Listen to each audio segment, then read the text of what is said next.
explaining how it all works. So I wanted to tell you a little story about when I was younger and ask you what it indicates to you.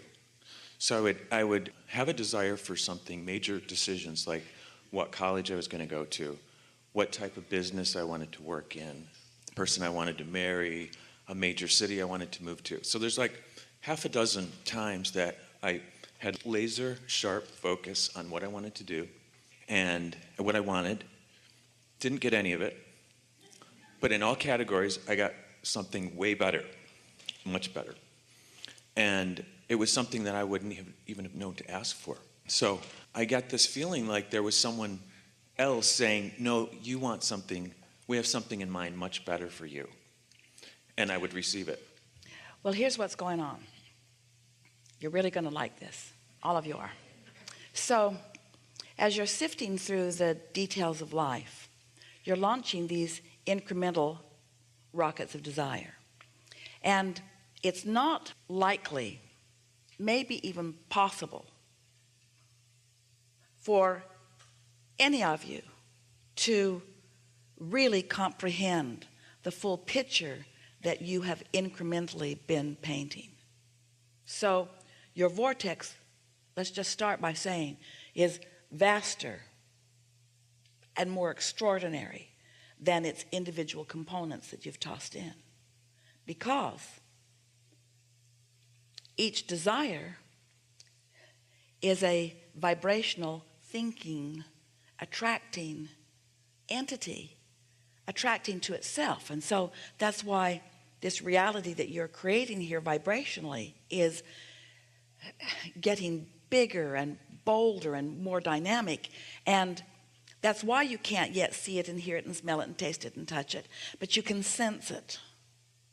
So then, your question fits so nicely with what we just said before, that as you begin to articulate the things that you believe you are wanting, you're articulating as best you can through the resistance that you hold, because almost everyone has enough resistance within them that they can't really understand what's going on in here. You can feel it, but you can't speak it into being quite yet. Now, this is the best part of this conversation. So do you get it? Do you understand that your inner being is standing over here in this vortex, being all that you've asked for, being so much more than you've been able yet to allow yourself to be, being it so powerfully, law of attraction, summoning and calling you to your own beingness. But you can only hear as much as the resistance in your experience allows you to hear. So when we talk about your inner being calling you, your inner being is calling you along your path of least resistance, and your inner being knows what things you can hear and what things you're not ready to hear. Do you follow that? So when we talk about being in the receptive mode, where you hear or you get an impulse, that's just the impulse that you're most ready to hear at any given time, given the resistance that you hold.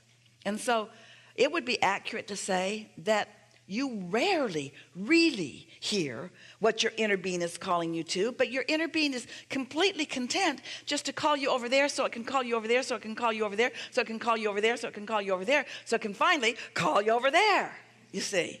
And along the way, every impulse, every feeling is as much as you can get, and it's as much as you are able to decipher, given the resistance that you hold. And every time it's enough, every time it's just right. But that explains exactly what you were talking about. One thing leads to another, leads to another. It's not so different from Esther losing her beautiful gold pen.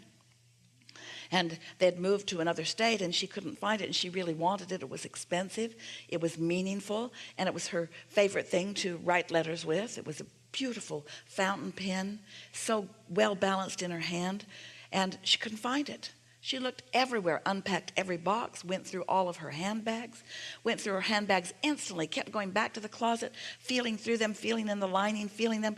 It's gone, it's gone, it's gone. She said to Jerry, I cannot find it. And he said, oh good, something to buy. But Esther wasn't satisfied. This one was sentimental. She wanted it. She really, really wanted it, but she could not find it. And we explained to her, you cannot find what's lost. You cannot find something that you believe is lost. You cannot find something you believe you cannot find. Talk about resistance on your trail. If it's lost, even if it's there, you can't see it. It's lost. We're not kidding you. Your perception. You are translating thoughts to things, and your perception is everything, you see. So then she finally gave up on it.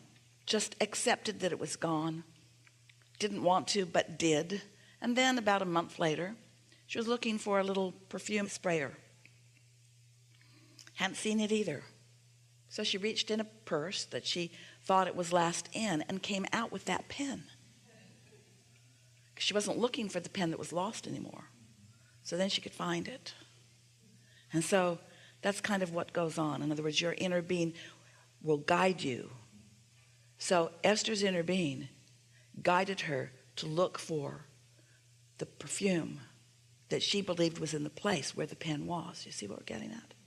Because her inner being knew where the pen was.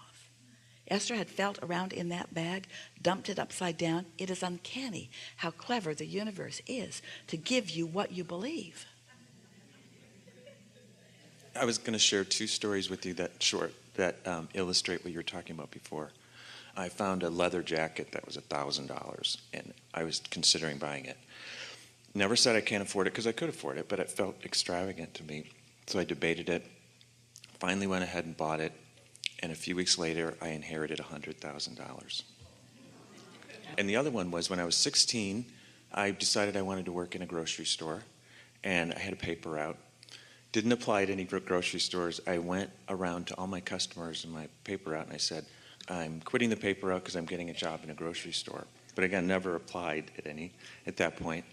And one day I'm sitting in class, and a man came in and asked for me, said, I got your name from your counselor. We need somebody to start at a supermarket tonight. Would you be interested in the job? So I had gone around and had those conversations and talked about it without any effort and got it. So that's an excellent demonstration of what we're talking about. Your inner being is always guiding you to the path of least resistance. And it's your path, and it's your resistance.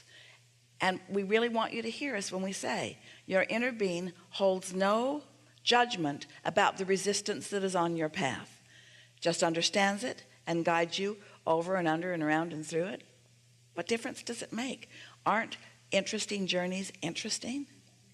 So the key is to just be as happy as you can be, as often as you can be happy, and therefore in the state of as least resistance as possible, and then follow your impulses.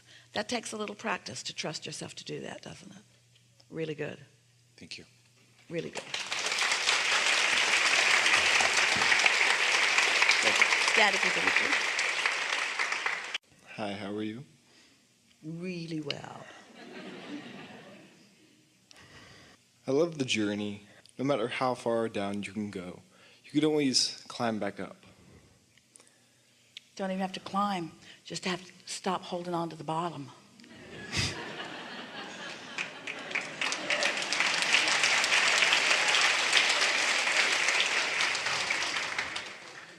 And your teachings are absolutely amazing.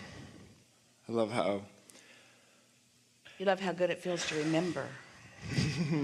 Absolutely. To remember who you are and how it all works. And that's that resonance you keep feeling. Like, I knew this, I knew that, I knew that.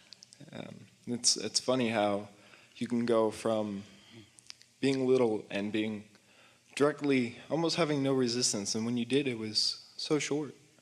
Because you were always looking for the next best thing. More, more, more, the mantra of the universe. Right. And it's funny how, as we continue to get pinched off by parents and ourselves, really my question is at what point does your beliefs match what you know? And what point does maybe you stop believing in so many things and just know? And well, here's how it goes, and you're going to like this and not like this and then like it. So brace yourself. It goes like this, essentially. So you sift, know what you don't want, know what you do want. It's just the balance and the contrast of life that you so eagerly focused yourself into.